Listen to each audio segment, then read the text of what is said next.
নবীজি সাল্লাল্লাহু তাআলা আলাইহি ওয়াসাল্লাম আমার খাদিজাতুল কুবরা রাদিয়াল্লাহু তাআলা আনহাকে যখন বিবাহ করলেন, সেই দিন বিবাহ করলেন, বিবাহ করার পরে রাত্রি বেলা আমার নবী মুস্তাফা সাল্লাল্লাহু তাআলা আলাইহি ওয়াসাল্লাম খাদিজার মাথা, খাদিজার জাং মুবারকের উপরে আমার নবীজি মাথা দিয়েছে। খাদিজা আমার নবীজির মাথাটাকে যেন নেড়ে দিচ্ছে, আর স্বামী আর স্ত্রী গল্প করতে আছে। মধ্যরাত্রি যখন হইল, বিছানায় যেন শুয়ে গেল। এবার কিছুক্ষণ পরে আমার খাদিজা ঘুম থেকে জাগ্রত হইয়া ডান দিকে যখন তাকায় নবীকে দেখা যায় না, বাম দিকে যখন তাকায় নবীকে দেখা যায় না। খাদিজা চিন্তায় চিন্তিত হইলেন, আল্লাহ গো, আজকে একটা নয়, দুইটা নয়, তিনটা স্বামী আমি হারিয়েছি। আজকে আমি আমার বিবাহ মুহাম্মদকে করেছি। আজকে আল্লাহ গো, আমি কেন রাত্রি বেলায় আমার স্বামীকে খুঁজে পাই না? সারা রাত প্রসাদ খুঁজিল, সারা ঘর বাড়ি খুঁজিল, কোন জায়গায় যেন খুঁজে পাওয়া গেল না। যেই খাদিজা একজন বাদশাহিনী ছিলেন, একজন রানী ছিলেন, জীবনে কোনোদিন খালি পায়ে বার হয় না, জীবনে কোনোদিন সৈন্য ছাড়া বার হয় না, জীবনে কোনোদিন রাজত্ব ছাড়িয়া আমার খাদিজা বাইরে যায় না। ওই খাদিজা আমার নবীর মহব্বতে ঘর থেকে যেন বাইরে হইয়া নবীজিকে যেন বন জঙ্গলে খোঁজাখুঁজি করতে আরম্ভ করেছে। নবী নাই, নবী নাই, নবী নাই। সারা রাত খোঁজাখুঁজি করার পরে আমার নবীকে যেন খুঁজে পাইল না। আমার খাদিজাতুল কুবরা রাদিয়াল্লাহু তাআলা আনহার যেন বাবা টেনশন চিন্তা দূর হয় না। এবার বাবা আমার খাদিজা দুই চোখের পানি ছেড়ে দিয়া রাজ দরবারের দিকে যখন আসতেছে, হঠাৎ করে সকালবেলা শুভে সাদেকের সময় পাহাড়ের দিকে লক্ষ্য করে দেখছে যেন আমার নবীজি সেজদায় পড়ে আছে। আমার খাদিজাতুল কুবরা রাদিয়াল্লাহু তাআলা আনহা ওই পাহাড়ের উপরে যেন বাবা হামাগুড়ি দিয়ে উঠেছে। ওঠার পরে আমার নবীজিকে ডাক দেয়, ইয়া রাসূলুল্লাহ, ইয়া হাবিবাল্লাহ, নবী গো, আজকে আমি খাদিজা আমার বিছানা ছেড়ে দিয়া আজকে পাহাড়ের উপরে আসিয়া সেজদায় পড়ে ইয়া হাবলি উম্মতি উম্মতি বলতেছে। কারণটা কি বুঝলাম না। আমার নবীজি সেজদা থেকে মাথাটা উঠায়া খাদিজাকে বলতেছে, খাদিজা, আজকে আমার উম্মত উম্মতির জন্য আমার আল্লাহর দরবারে ফরিয়াদ করতে আছি। ও খাদিজা, আজকে আমাকে খোঁজার জন্য তুমি বাইরে এসেছো। খাদিজা, আজকে থেকে আমি নবী আমাকে খোঁজার জন্য আর কোনদিন আসবে না, আমাকে ডাকার জন্য আর কোনদিন আসবে না। আমার নবীজি কাঁদতেছেন, ইয়া হাবলি উম্মতি উম্মতি বলে। রে বাবা, জগতের মধ্যে আমরা অনেকে বলে থাকি আমাদের ভাগ্যটা বড় খারাপ, আমাদের কপালটাই খারাপ, আমাদের নসিবটাই খারাপ, এইরকম অনেকেই বাবা বলি। কিন্তু বাবা রে, আমাদের যে তকদির, আমাদের যে ভাগ্য, আমাদের যে নসিব, আমার নবীর আগে কারো ছিল না। জোরে বলেন সুবহানাল্লাহ। জগতের মধ্যে পয়গম্বর হয়ে এসেছিলেন, নবী হয়ে এসেছিলেন। আজকে নবী হইয়া আসার পরেও আল্লাহকে বলেছিল, আল্লাহ গো, আজকে আমাকে নবী করে জগতের মধ্যে পাঠিয়েছে। আমি মুসা অনেক খুশি হয়েছি, কিন্তু নবীর উম্মত উম্মতি করে যদি পাঠাইতে আমি মুসা আরো বেশি খুশি হইতাম। একজন আল্লাহর পয়গম্বর যদি নবীজির উম্মত হতে চায়, আজকে আমরা নবীর উম্মত হতে পেরেছি, এর চাইতে আর কি ভাগ্য আমাদের লাগবে। নবীর উম্মত হতে পেরেছি, এটাই আমাদের সব চাইতে বড় ভাগ্য। এর চাইতে বড় ভাগ্য আর কারো হতে পারে না। আমার নবীজি বললেন, খাদিজা, যাও যাও যাও, বাড়ির দিকে যাও। আমার খাদিজা যখনই বাবা দমদা ঈমান হইলেন, আমার খাদিজা বলতেছে, ইয়া রাসূলুল্লাহ, ইয়া হাবিবাল্লাহ, নবী গো, আমি যখন পাহাড়ের উপরে হামাগুড়ি দিয়ে উঠেছি আমার হাঁটু আর কহিনাগুলো ক্ষত বিক্ষত হয়ে গেছে। নবী আমার বললেন কোন জায়গা? খাদিজা যেন আপনার হাঁটুটা দেখাইলো আর কহিনাটা দেখাইলো। আমার নবীজি যেন বাবা থুতু মুবারক লাগায়া দিল। খাদিজা খোদার কসম করে বলেছিল যে আমার নবী যখন থুতু মুবারক আমার ক্ষত বিক্ষত জায়গায় লাগিয়ে দিয়েছিল, ওই জায়গাগুলো ক্ষত বিক্ষত থাকা তো দূরের কথা, একটু দাগ পর্যন্ত ছিল না। জোরে বলা যাবে না সুবহানাল্লাহ। আল্লাহর নবী আনুরের নবী গো, আপনি নবী আমার আজীবনের জীবন। আল্লাহর নবী নূরের নবী গো, আপনি নবী আমার আজীবনের জীবন। আপনি আমার জীবন সাথী, অন্ধকার কবরের বাতি। আপনি আমার জীবন সাথী, অন্ধকার কবরের বাতি। আপনি নবী আমার নির্জনের একজন। আল্লাহর নবী নূরের নবী গো, আপনি নবী আমার আজীবনের জীবন। আপনি আমার জীবন সাথী, অন্ধকার কবরের বাতি। আপনি নবী আমার নির্জনের একজন। আল্লাহর নবী নূরের নবী গো, আপনি নবী আমার জীবনের জীবন। আর দেখে আপনার মহজেজা ভাগবতী হয় খাদিজা। আর দেখে আপনার মহজেজা ভাগবতী হয় খাদিজা। সপে দিল নবী আজীবন আর যৌবন। আল্লাহর নবী নূরের নবী গো, আপনি নবী আমার আজীবনের জীবন। আল্লাহর নবী নূরের নবী গো, আপনি নবী আমার আজীবনের জীবন। আল্লাহুম্মা সাল্লি سيدنا مولانا محمد وعلى آله سيدنا مولانا محمد ও বেরাদার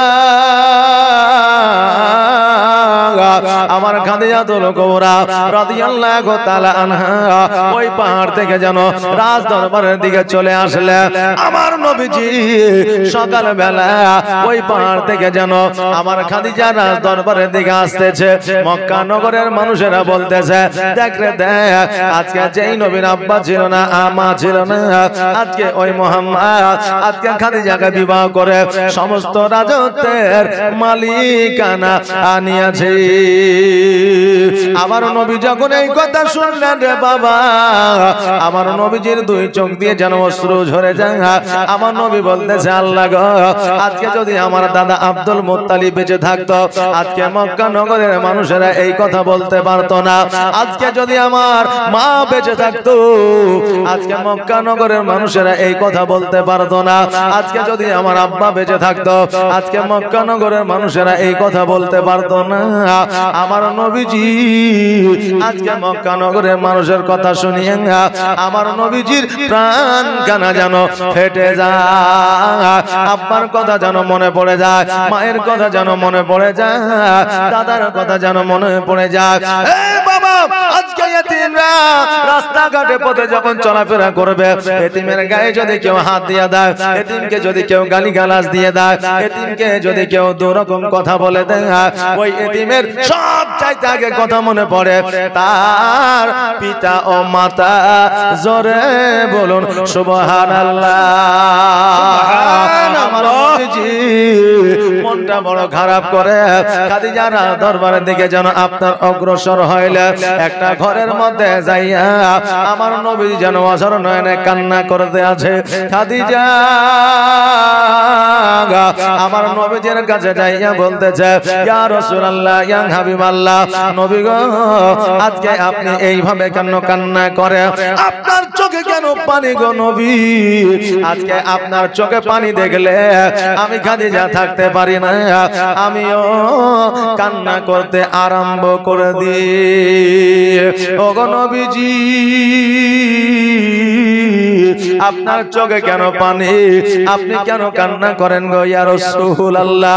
আমার নবীজি বলতেছে, খাদিজা, আজকে আমার মাকে বড় মনে পড়ে রে, আজকে আমার আব্বাকে বড় মনে পড়ে, আজকে ওই আমার দাদাকে মনে পড়ে। খাদিজা, আমি যখন তোমাকে বিবাহ করেছিলাম তিনটা শর্ত দিয়েছিলাম। এক নম্বর শর্ত হইল তোমার রাজত্ব দান করে দিতে হবে। দ্বিতীয় নম্বর শর্ত ছিল আমি একটা কাপড় দিব, ওটাই পরিধান করতে হবে। তৃতীয় নম্বর শর্ত হইল এক সপ্তাহ ধরে অনাহারে থাকিলে একটা খেজুর খাইতে বসলে ফকির যদি চলে আসে নিজে না খাইয়া ফকিরকে দিয়া দিতে হবে। ও খাদিজা শোনো রে, আজকে মক্কা নগরের মানুষেরা বলতেছে যে আমি নাকি তোমার মালিকানা নিয়েছি, রাজত্ব নিয়েছি। খাদিজা, তুমি কি আমার জন্য তোমার রাজত্ব দান করতে পারবে না?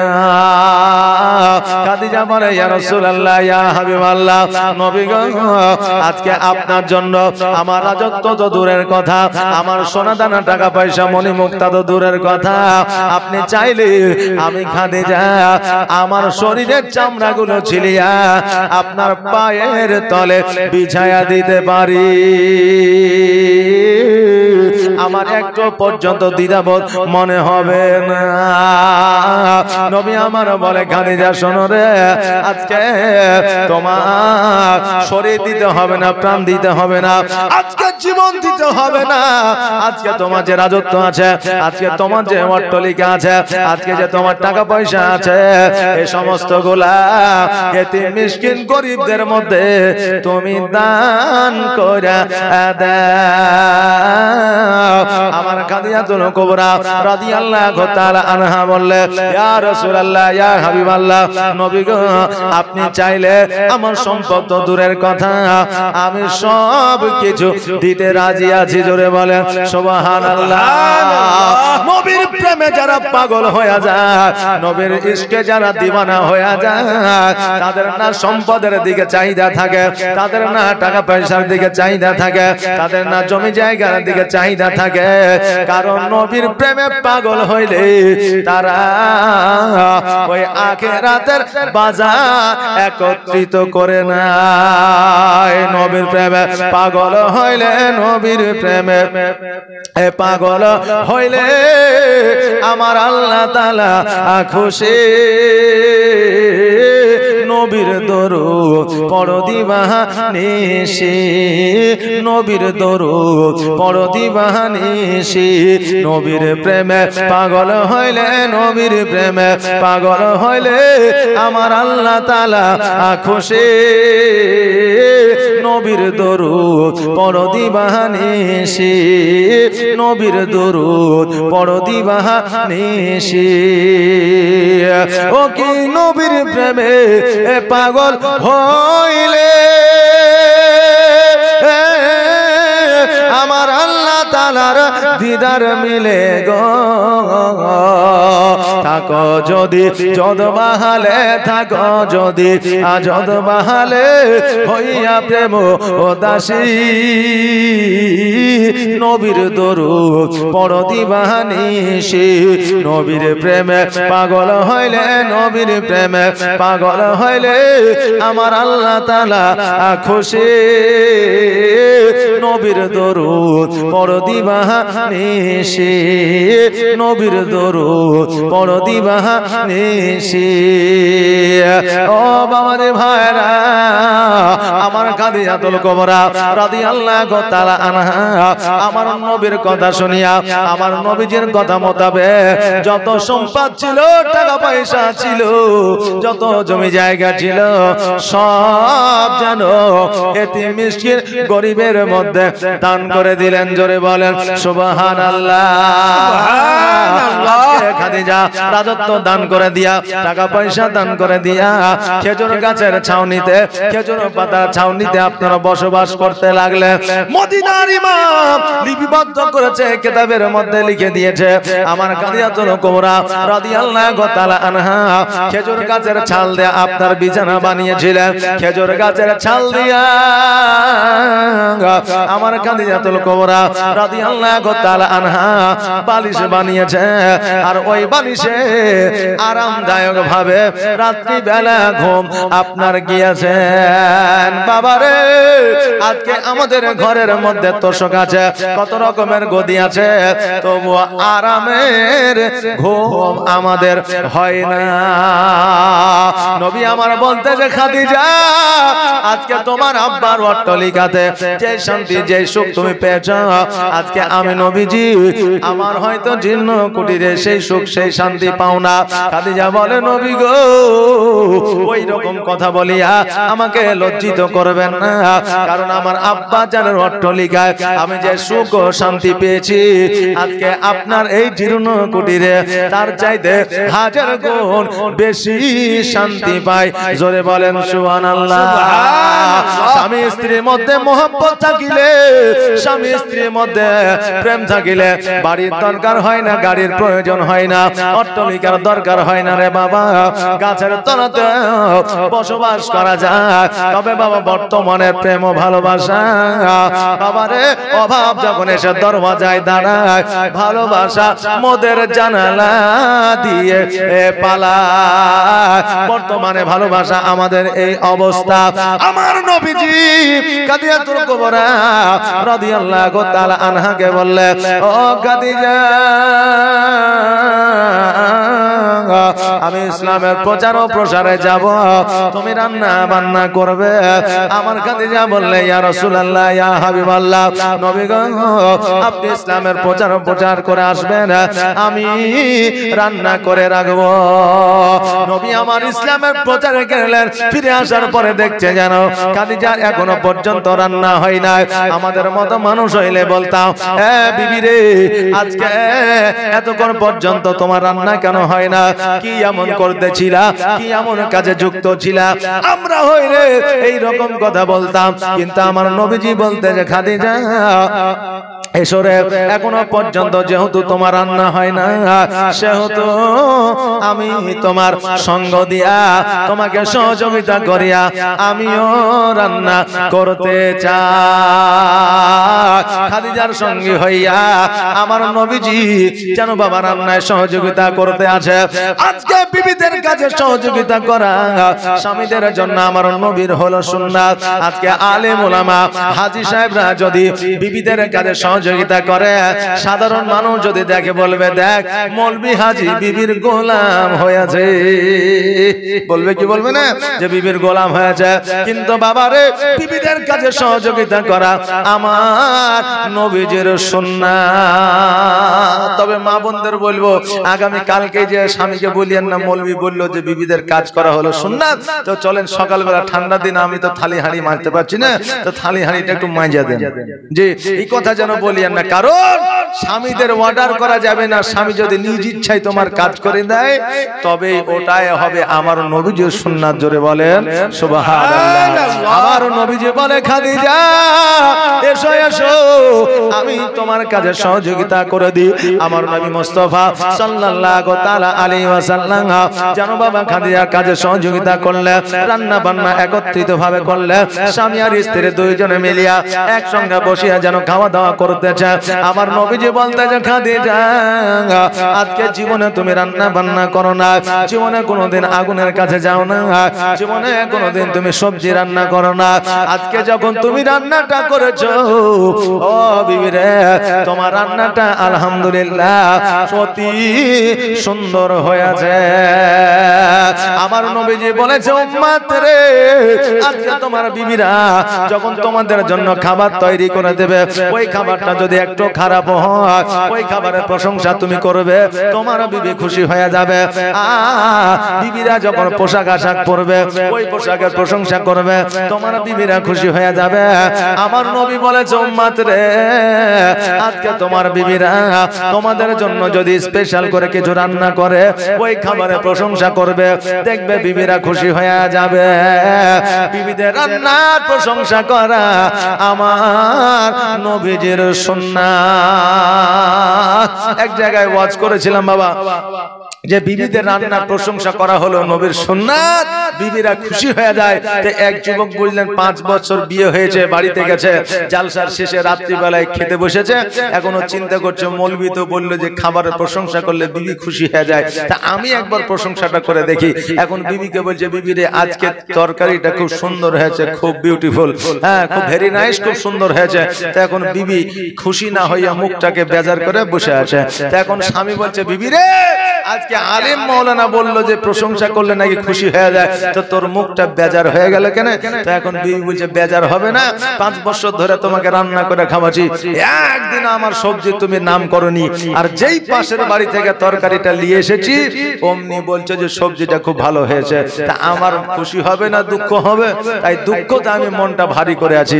বাবা আজকে জালসা শোনার পরে বাড়িতে গিয়ে ট্রাই করবেন না, আগে চিন্তা ভাবনা করে তারপরে ট্রাই করবেন, কারণ এখন আমার মা বোনেরাও চালাক হয়েছে, কথা বুঝলেন না? এখন আমার মা বোনেরাও চালাক হয়েছে। আমার বাবাজি ভাইরা, আমার খাদিজাতুল কুবরা রাদিয়াল্লাহু তাআলা আনহা আমার নবীজির সঙ্গে জীবন যাপন শুরু করে দিলেন। আমার নবীজির সন্তানদের মধ্যে একজন ছিল জান্নাতের রানী, জান্নাতের সরদারিনী, যার নাম ছিল ফাতেমাতুজ জোহরা রাদিয়াল্লাহু তাআলা আনহা। উনি যেদিন বাবা জগতের মধ্যে আসার পরে আমার মা ফাতেমাতুজ জোহরা রাদিয়াল্লাহু তাআলা আনহা জানো বাবা মুখের উপরে হাত দুখানা দিয়া আছে। আমার খাদিজাতুল কুবরা রাদিয়াল্লাহু তাআলা আনহা হাত দুখানাকে যেন সরায়া দেয়। আমার খাদিজা মনে করতে আছে মুখের উপরে যখন হাত দিয়েছে হয়তো নিঃশ্বাসটা বন্ধ হয়ে যেতে পারে, অক্সিজেনটা বন্ধ হয়ে যেতে পারে, এই জন্য হাতটাকে সরায়া দিতেছে। আমার নবীজি বলতেছে খাদিজা তুমি আমার ফাতেমার হাতটাকে সরায়া দিও না রে, এই জন্য সরায়া দিও না, কারণ আমার ফাতেমা মুখের মধ্যে হাত দেয় অক্সিজেন বন্ধ করানোর জন্য নয়, নিঃশ্বাস বন্ধ করার জন্য নয়, মুখের মধ্যে হাত দেয় আমার ফাতেমা পর্দা করার জন্য। জোরে বলেন সুবহানাল্লাহ।